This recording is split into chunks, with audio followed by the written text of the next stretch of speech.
donde todos sean mini Federicos. O sea que todos son como yo.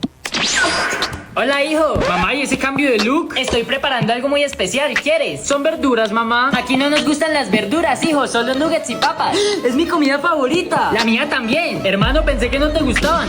No hay nada mejor que esto. No he visto a mi hermana todavía. Oli, mini Federico. Ese gorrito sí te luce. Ahora sí somos iguales, también tengo las chanclas. Vamos, niños, los llevo al colegio. Hasta mi papá es como yo. De tal palo, tal astilla, hijo. Sígueme si quieres que te regale un gorrito.